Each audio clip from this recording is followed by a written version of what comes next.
What's up, everybody?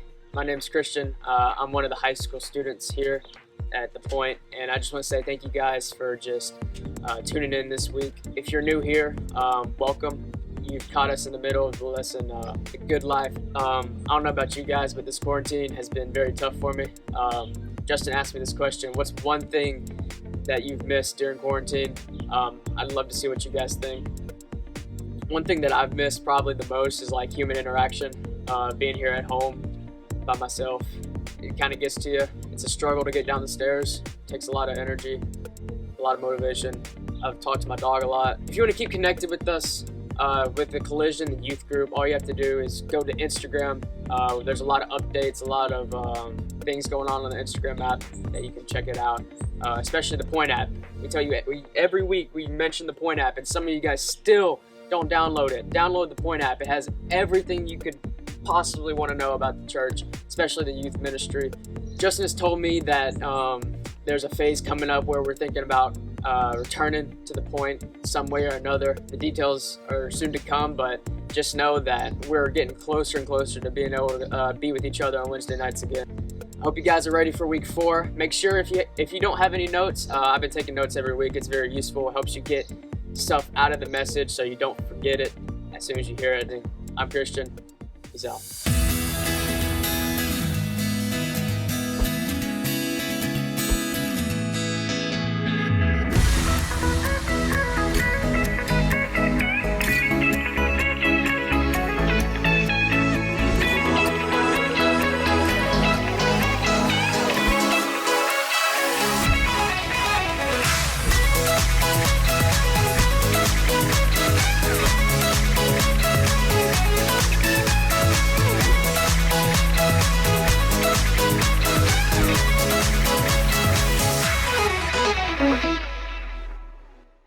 Hey, what's up, everybody? So this is week 4 of our series, The Good Life. Man, I honestly, I can't believe this. If you were to ask me back in January, right, like New Year's Eve 2020, would we still be doing church like this?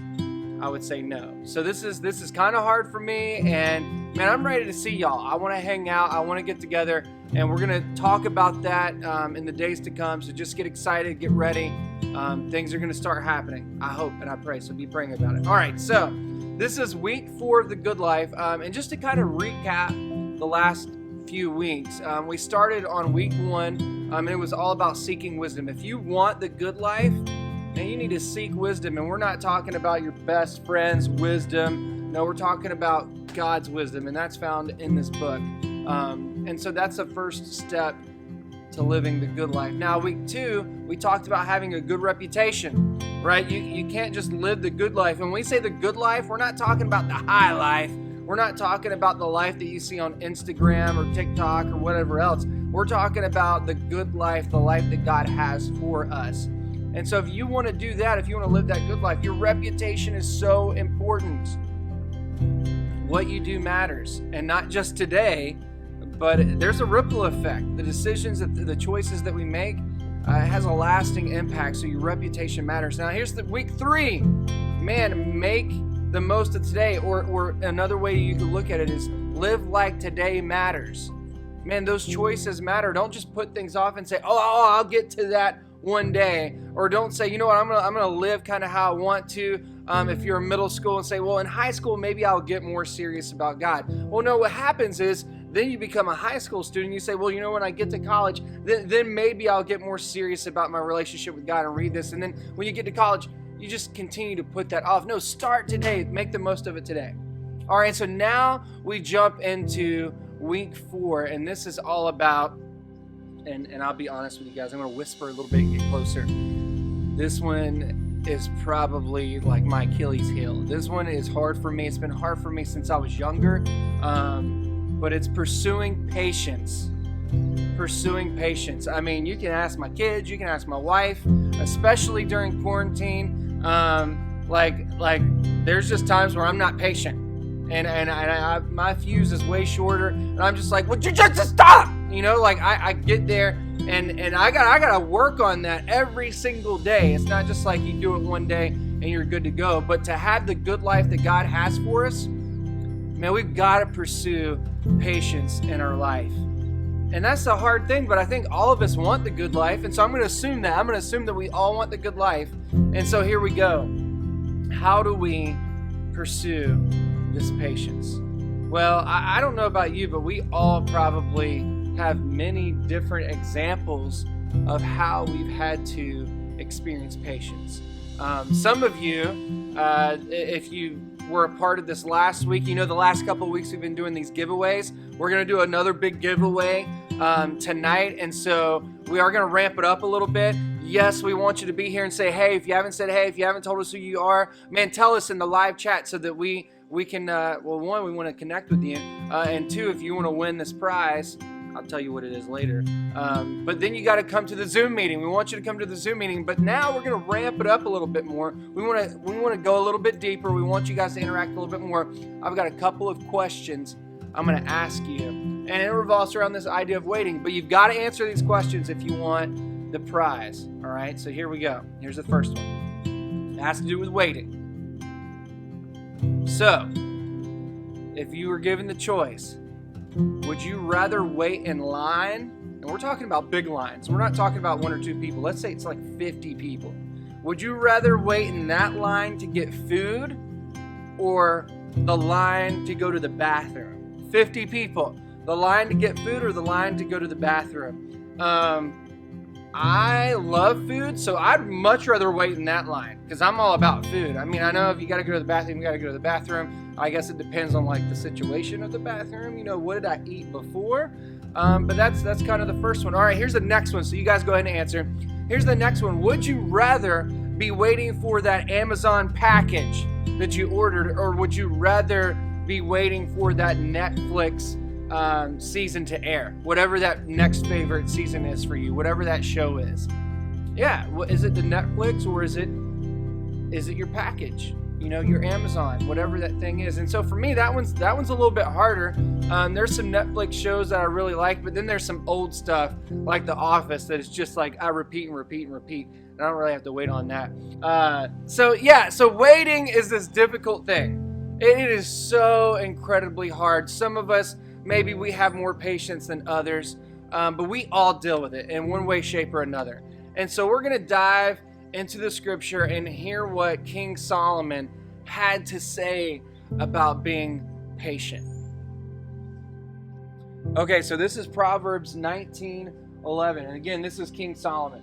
He says this: a person's wisdom yields patience. A person's wisdom yields patience. So once again, we talked about wisdom. We talked about you get wisdom from God. And so once you seek that wisdom from God, it's so much easier to be patient. And that's the first step. We just got to seek God and ask Him for help. I know I really need to do a much better job of that myself. So where do you need to seek some patience in your life? You know those things. You know those things that get under your skin. You know those things, especially with our family or our coworkers or people that we see often. We know those things that just get under our skin, and we just, they just make us go crazy. So what are some of those things? And you can seek God to ask for patience. And here's the thing that I think is so beautiful and kind of why I bring that up. The next thing that Solomon says is, it is to one's glory to overlook an offense. And so here's the thing. Why in the world does he say that? Why does he talk about wisdom yielding patience? And then right after that, he says, it is to one's glory. Well, what in the world does that mean? Here, if I were to put it in my paraphrase, King Solomon could have easily said, listen, it's for your benefit. It is going to help you. It's going to be for your benefit if you're able to just let some things go. You got to forgive some people that have hurt you. This offense that they've done to you, this pain, this hurt, it's going to be for your benefit if you're able to just let that stuff go. If you have patience, if you can have patience and you're able to forgive and let some things go. And that's really hard. I mean, I think about my kids, and they're just like back and forth all the time. Like they do stuff to get under each other's skin and to annoy each other. So for you, listen, middle school students, high school students, I know that you have family members that probably get under your skin. They do things to annoy you. Guess what? You do things to annoy them, or your parents, right? I know that there's some things that your parents do that you probably are just like, right? You do that, you're like, but there's things that you do that annoy them as well. So what's your part in that? Well, seek God to be patient with them, and maybe put yourself in their shoes. That's really hard for a lot of people to do, but maybe think about, well, what angle is my parent coming at? Maybe they're always asking you to clean your room, especially now that we're home all the time, right? And so to them, it's like, well, you're here all the time. It's not too much to ask. Oh, by the way, you live here. It's not that much to ask. Oh, by the way, I pay for everything. It's not that much to ask. Oh, by the way, I'm just your parent. And so by honoring me, you could just clean up your room.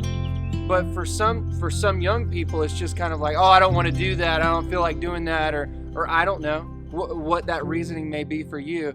But put yourself in their shoes, and sometimes it's a lot easier to see where they're coming from. And so maybe those things don't become that annoying if you can see it from their perspective.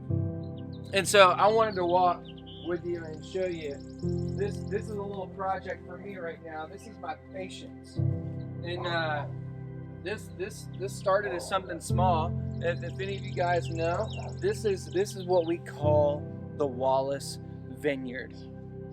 Pretty funny. It's just a few great plants, big plants, but some of these things are really starting to do well. This is just the second year for this bad boy, but it takes time. It absolutely takes time. You don't plant something like this and then get just like a ton of grapes overnight. It doesn't work that way.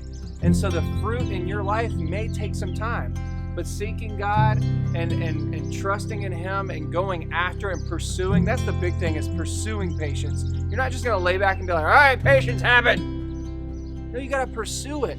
So here's the thing, as you leave and you go into your Zoom groups in just a minute, here's something I want you to think about. What's one area in your life right now where you struggle to seek or pursue patience? I want you to write it down. I want you to go to your small group, and I want you to share what that is. For me, honestly, the biggest area where I need to pursue patience is like I get really frustrated and angry quickly at just little dumb things.